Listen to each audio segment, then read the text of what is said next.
Hello everyone. तो welcome to अपविला update. तो एक बार फिर से स्वागत है आपका हमारे चैनल में। तो अगर आपने अभी तक हमारा चैनल को सब्सक्राइब नहीं किया है तो प्लीज़ कर दीजिए। आज की वीडियो में जैसा कि आपने थंबनेल में देखा ही होगा, हम लोग लेकर आए हैं कि जो हमारा DAVV CT का एग्ज़ाम हुआ है उसमें हमको रिज़ल्ट आने के बाद हमको क्या प्रोसीजर करनी है, काउंसलिंग की क्या प्रोसेस होगी, एडमिशन की क्या प्रोसेस होगी, आंसर की जो रिज़ल्ट आने वाली है उसके रिगार्डिंग जो मेरिट लिस्ट बनेगी वो किस के अकॉर्डिंगली बनेगी। हम तीनों ग्रुप्स की बात करेंगे, ग्रुप A, B और C तीनों की साथ में बात करेंगे। और साथ ही साथ में हम देखेंगे कि किस प्रकार से हमको हमारा जो मार्कशीट है, रिज़ल्ट जो लेकर जाना है हमारे डिज़ायर्ड कॉलेज में, और क्या क्या डॉक्यूमेंट्स वहाँ पर लगेंगे और कब तक आपका रिज़ल्ट जो है वो वैलिड माना जाएगा, उसकी एक्सपायरी डेट क्या होगी और क्या क्या प्रोसीजर होगी और क्या काउंसलिंग डेट्स होंगी। ठीक है, तो वीडियो हम शुरू करते हैं। आपसे रिक्वेस्ट है कि प्लीज़ वीडियो को सब लाइक कर सब्सक्राइब ज़रूर कर दीजिएगा। ठीक है, ताकि हमारा मोटिवेशन बना रहे। जिस प्रकार हमने आपको सपोर्ट किया आप भी ज़रूर सपोर्ट कीजिएगा। फ्री ऑफ कॉस्ट आप हमारे चैनल को सब्सक्राइब कर सकते हैं, वीडियो लाइक कर सकते हैं। तो करने में क्या जाता है यार। ठीक है, तो चलिए शुरू करते हैं। तो गाइस देख सकते हैं आप, मैं आ गया हूँ यहाँ पर NTA के DAVV CT के 2021 के ब्रोशर में। इसको बहुत ही अच्छे तरीके से रीड करने के बाद मैं आपको ये वीडियो बना रहा हूँ ताकि आपको एक एक बातें समझ में आ जाए, आपको अलग से कुछ सर्च ना करना पड़े, सिर्फ एक वीडियो को देख कर ही आपको काफ़ी कुछ समझ में आ जाए। तो बने रहिए हमारे वीडियो के साथ ताकि आपको समझ में आता रहे। ठीक है, पूरी वीडियो देखिएगा आखिरी तक, बहुत ही यूज़फुल होने वाली है। तो सबसे पहले हम बात करेंगे किसकी, आंसर की चैलेंज की। ठीक है, तो आपको एक चीज़ यहाँ पे ध्यान रखनी होगी कि जब भी आपका आंसर की चैलेंज जो है, जब NTA जो है वो अपना जो आंसर की वो करेगा, रिलीज़ करेगा, तो आपको क्या करना होगा। जैसे बेसिकली आपको अभी 1-2 दिन में आंसर की रिलीज़ होती हुई दिख जाएगी। ठीक है, आपको NTA की वेबसाइट पर अपडेट रहते रहना चाहिए। फिर भी आएगी, अगर NTA के ऊपर अगर आ जाएगी आंसर की तो मैं आपको इन्फॉर्म कर दूंगा, इसलिए आप सब्सक्राइब करके रखिए चैनल को। और जैसे ही आंसर की आएगी आप आंसर की को देखिए, मैच करिए, अपने आंसर्स देखिए आपने क्या लगाए थे। और आंसर की देखने के बाद अगर आपको लगता है किसी क्वेश्चन में कोई फॉल्ट है या कोई मल्टीपल क्वेश्चन जो हैं वो गलत आए थे या फिर दो ऑप्शन सेम आए थे या कुछ भी आपको इश्यू लगता है तो आप उसके ऊपर ऑब्जेक्शन उठा सकते हैं। आपने अगर उसके आंसर की चैलेंज लगाया तो आपको 1000 रुपये पे करने पड़ेंगे। 1000 रुपये में आप उसके ऊपर ऑब्जेक्शन उठा पाएंगे, कितने भी क्वेश्चन पे आपको उठाना है। अगर NTA ने आपका जो चैलेंज है वो एक्सेप्ट कर लिया, अगर आपने जो ऑब्जेक्शन उठाया वो सही है तो आपको 1000 रुपये वापस दे दिए जाएंगे। ठीक है, अगर आपने ऑब्जेक्शन उठाया और NTA ने एक्सेप्ट कर लिया कि आपने जो ऑब्जेक्शन उठाया वो सही है तो आपको 1000 रुपये रिफ़ंड कर दिए जाएंगे, है ना। अदरवाइज़ वो आपके रिफ़ंडेबल नहीं होंगे।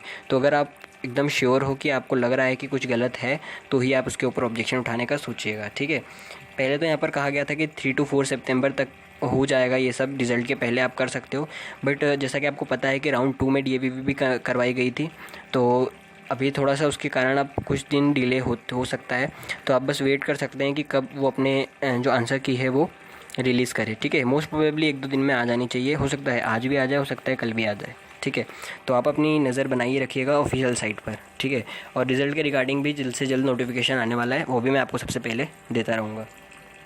अब जो इवैल्यूएशन क्राइटेरिया होने वाला है वो किस प्रोसेस के थ्रू होने वाला है। ठीक है, जो आंसर की चैलेंजेस की जो प्रोसेस है वो पूरी हो जाएगी, उसके बाद क्या होगा कि जिसने भी अपना करेक्ट आंसर किया है वो सब चेक किया जाएगा, मतलब उनका जो भी सॉफ्टवेयर है वो सब बने जाएगा। ठीक है, उसके बाद आपको ये तो पता ही है कि किस प्रकार से मार्किंग स्कीम थी इस बार कि 1 मार्क्स गलत के लिए डिडक्ट होंगे और 3 मार्क्स सही के लिए वो होंगे। ठीक है, रिज़ल्ट डिक्लेरेशन के बारे में भी यहाँ पर दिया गया है कि जो इसकी जो फाइनल आंसर की यहाँ पे दी आएगी davv.nta.ac.in पे। इस बार NTA ने कंडक्ट कराया तो आपको सारी जो अपडेट्स हैं वो किस पे चेक करने हैं, davv.nta.ac.in पर। इसी वेबसाइट पे आपको रिजल्ट मिलेगा, यहीं से आप अपना स्कोर कार्ड डाउनलोड कर सकते हैं, सब कुछ आपको यहीं पर अवेलेबल होगा।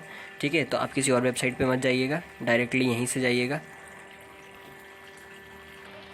और उसी के जस्ट बाद जब NTA जो है आपकी मेरिट लिस्ट पूरी रेडी कर लेगी तो वो उसको DAVV को हैंड ओवर कर देगी ताकि अपने काउंसलिंग की प्रोसेस वो कर पाए। और DAVV को हैंड ओवर करने के बाद मेरिट लिस्ट DAVV जो है वो कट ऑफ करेगा डिसाइड। ठीक है, तो जो बच्चे कट ऑफ का पूछ रहे थे उनको यह ध्यान रखना पड़ेगा कि पहले आंसर की रिलीज़ होगी, आप लोगों के मार्क्स इवेल्यूएट होंगे, आपकी मेरिट लिस्ट बनेगी, उसके बाद वो जाएगी DAVV के पास और वहाँ से आपका कट ऑफ होने वाला है डिसाइड। ठीक है, तो इस प्रोसेस में थोड़ा सा टाइम लगेगा। ठीक है, अब जो मेरिट लिस्ट बनेगा NTA के द्वारा वो किस प्रोसेस की किस टाइप से होने वाला है वो हम देखते हैं। ठीक है, तो जब हम ग्रुप ए और बी की बात करें स्पेशली, ठीक है, तो क्या है यहाँ पर कि ऐसे जो स्टूडेंट्स हैं जिन्होंने मतलब अगर यहाँ पर इसको कैसे कंपेयर किया गया है कि सपोज़ जो कंपटीशन है वो लगभग इक्वल का है किसी के बीच में, कुछ स्टूडेंट्स के बीच में, है ना, अलग अलग सब्जेक्ट्स होते हैं उसके अंदर। सो इसमें ऐसा इनका कहना है कि जो जिस भी स्टूडेंट को डाटा इंटरप्रिटेशन कंपोनेंट में ज़्यादा मार्क्स आएंगे, जो भी डाटा इंटरप्रिटेशन वाला टॉपिक है उसमें जिस बच्चे को ज़्यादा मार्क्स आएंगे उसकी जो मेरिट लिस्ट की रैंक होगी उसको ज़्यादा हम ऊपर प्रेफर करेंगे, उसको हम ऊपर रखेंगे, ठीक है।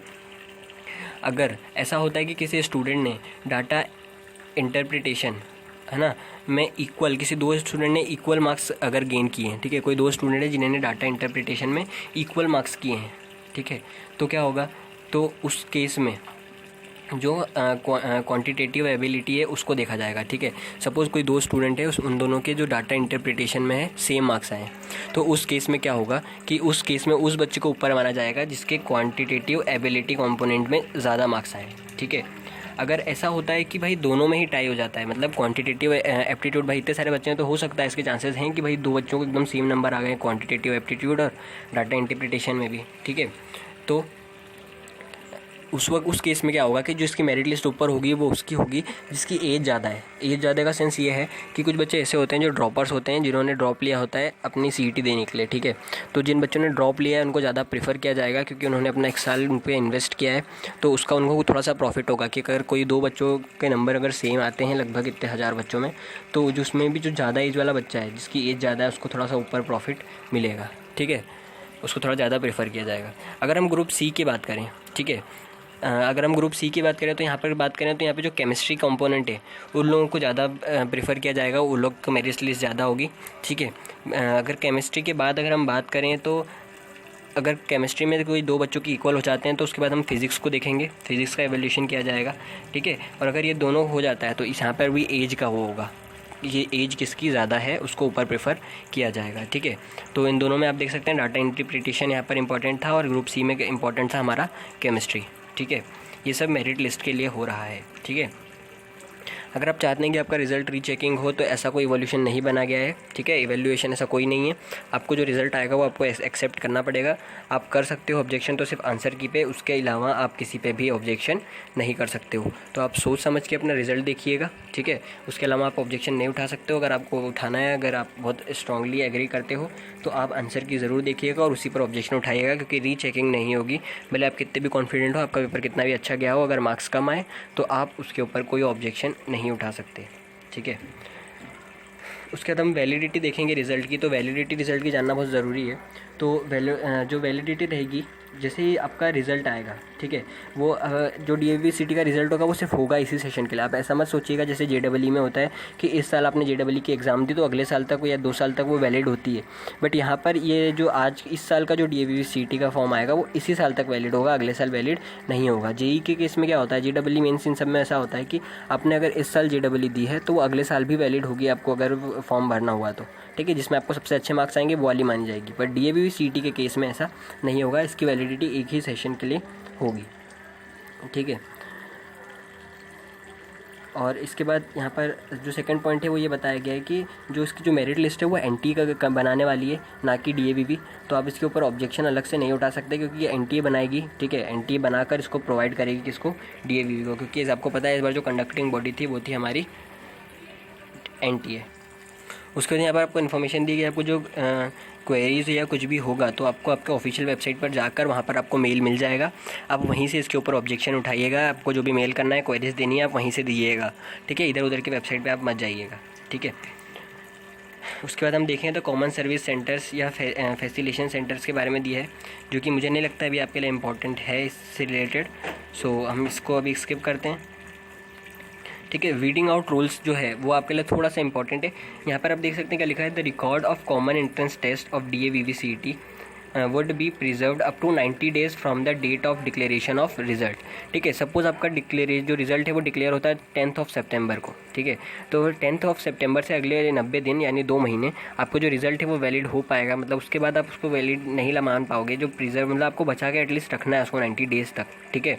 तो आपको ये चीज़ ध्यान में रखनी होगी कि जो आपका रिज़ल्ट है उसको आपको अच्छे से रखना है, आपको प्रिजर्व करके रखना है, क्योंकि उसकी वैलिडिटी 1 टाइम है और वो रिज़ल्ट डिक्लेयर होने के 90 डेज़ तक वैलिड या इंपॉर्टेंट माना जाएगा। ठीक है, उसकी ज़रूरत आपको ज़रूर लगेगी काउंसलिंग में भी हर जगह, इसलिए आप उसको संभाल कर रखिएगा। ठीक है, अगर आपको कोई डिस्प्यूट है, मतलब आपको कोई ऑब्जेक्शन है जो DVVCT जो कराई गई थी कंडक्ट, है ना, आपके वो जहाँ पर सेंटर था वहाँ से आपको कोई कंप्लेन है, ऐसा कुछ है तो आपको वहाँ पर कंप्लेन कर सकते हैं, आप रेज़ कर सकते हैं अपनी रिज़ल्ट डिक्लेयर होने के बाद 30 डेज़ में। ठीक है, काउंसलिंग के बारे में बात करेंगे। तो काउंसलिंग के बारे में बेसिकली हमको देखना पड़ेगा कि the candidates in order of merit in different categories will be called for counselling. The admission of a candidate to a particular programme shall be decided on the basis of DVVCT merit.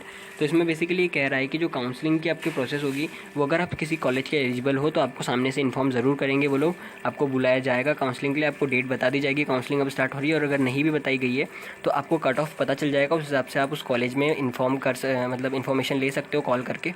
तो जैसे ही आपको cut off पता चलेगा तो आपको पता चल जाएगा कि आप कौन से कॉलेज के एलिजिबल हो, तो आप वहाँ पर ज़रूर कांटेक्ट करके लीजिएगा। ठीक है, उसके बाद देखते हैं हम लोग। तो जो काउंसलिंग की जो डेट्स हैं और वो जो शेड्यूल है वो DAVV.ac.in वाली वेबसाइट पे आएगी, NTA वाली वेबसाइट पे नहीं आएगी, इस वाली वेबसाइट पे आएगी, तो आप इसको चेक करिएगा रिजल्ट आने के बाद। ठीक है, क्या क्या डॉक्यूमेंट्स लगेंगे, बहुत ही इंपॉर्टेंट चीज़ें, आप ये सब देख लीजिए एक बार। तो सबसे पहले आपको लगेगी क्या, आपको लगेगी passport size photographs passport size की। ठीक है, वो भी लगेगी आपको 2। ठीक है, copy of counselling registration form, आपने जो काउंसलिंग का रजिस्ट्रेशन फॉर्म भरा होगा जो कि शायद ऑनलाइन होगा, उसकी आपके पास कॉपी होनी चाहिए, आपको प्रिंट करवाना पड़ेगा। ठीक है, print out off score and merit obtained, जो आपका DAVVCT का रिजल्ट आएगा उसको आपको प्रिंट करवाना है, उसके मल्टीपल कॉपीज़ निकलवा लीजिएगा क्योंकि वो यूज़फुल होने वाला है एडमिशन प्रोसीजर में खूब। ठीक है, मार्कशीट जो है आपकी 10th की 12th की। ठीक है, और अगर पोस्ट ग्रेजुएट कोर्स के लिए अप्लाई किया है तो आपकी जो ग्रेजुएशन की लास्ट ईयर की मार्कशीट है वो लगेगा, है ना, और ओरिजिनल वेरिफिकेशन भी होगा तो आप ओरिजिनल भी लेकर जाइएगा, और साथ में फ़ोटोकॉपी जो सबमिट करने के लिए ले जानी है वो भी लेकर जानी है।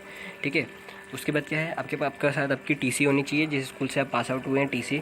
ठीक है, वो भी आपके साथ ओरिजिनल होनी चाहिए, है ना, उसके साथ उसकी एक फ़ोटोकॉपी भी होनी चाहिए। ठीक है, उसके बाद माइग्रेशन सर्टिफिकेट, ये भी आपके पास होगा, आपके स्कूल से मिला होगा आपके TC के साथ। ठीक है, तो आपको माइग्रेशन सर्टिफिकेट भी आपके साथ होना चाहिए, ओरिजिनल प्लस उसकी फ़ोटोकॉपी भी। ठीक है, कास्ट सर्टिफिकेट की बात करें तो अगर आप ST SC OBC में हैं तो आपको कास्ट सर्टिफिकेट ज़रूर सबमिट करना पड़ेगा, और कास्ट सर्टिफिकेट भी आपको देना होगा ओरिजिनल कास्ट सर्टिफिकेट। ठीक है, SC OBC को ओरिजिनल प्लस उसकी आप फ़ोटोकॉपी भी लेके जाइएगा, क्योंकि देखो बेसिकली क्या होगा, आपका जो वेरिफिकेशन होगा वो आपके ओरिजिनल डॉक्यूमेंट्स से होगा, बट जब हम बात करेंगे कि वहाँ पर जो सबमिट करना होगा वो आपको फ़ोटोकॉपी करनी होगी, इसको दोनों लेकर जाना होगा। ठीक है, इनकम सर्टिफिकेट, अगर आप ST SC OBC के हैं तो आपको स्कॉलरशिप के लिए भी अप्लाई करना होगा साथ में, तो उसके साथ साथ आपको इनकम सर्टिफिकेट भी ले जाना होगा ताकि आपको स्कॉलरशिप का फ़ायदा हो।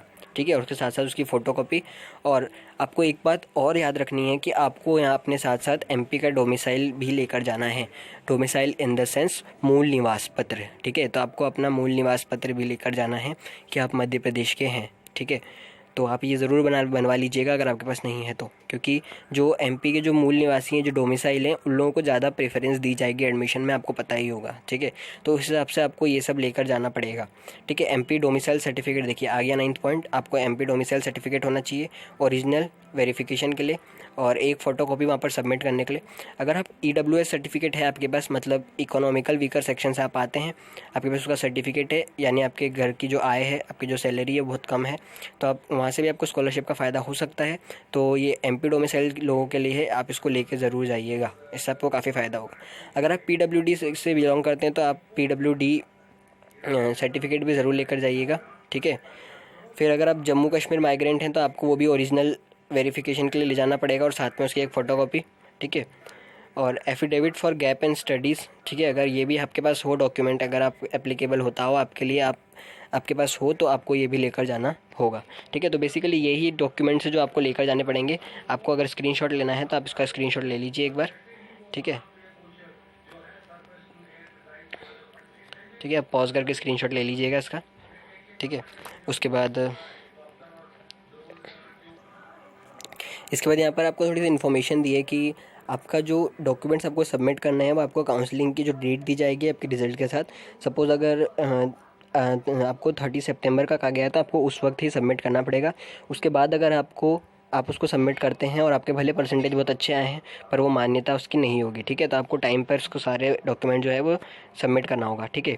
काउंसलिंग में जो आपको पैसे भरने पड़ेंगे, जो आपकी काउंसलिंग की फ़ीस लगती है, अगर इन केस आपने बीच में काउंसलिंग छोड़नी चाहिए या छोड़ना चाहते हो तो आपके 1000 रुपीज़ कट हो जाएंगे। उसके बाद आपके बचे हुए पैसे सारे रिफ़ंड हो जाएंगे, ठीक है। जो आपके काउंसलिंग में फ़ीस लगने वाली है वो फ़ीस आपकी रिफ़ंडेबल होगी, बट आपके 1000 रुपीज़ उसमें डिडक्ट होंगे। और इन केस आपने काउंसलिंग फॉर्म भरा है और आप एलिजिबल नहीं हो पाते हैं, आपने जिस कोर्स के लिए अप्लाई किया है किसी भी, तो उस केस में भी आपके 1000 रुपीज़ कट होकर आपको जो रिफ़ंड है वो मिल जाएगा, ठीक है।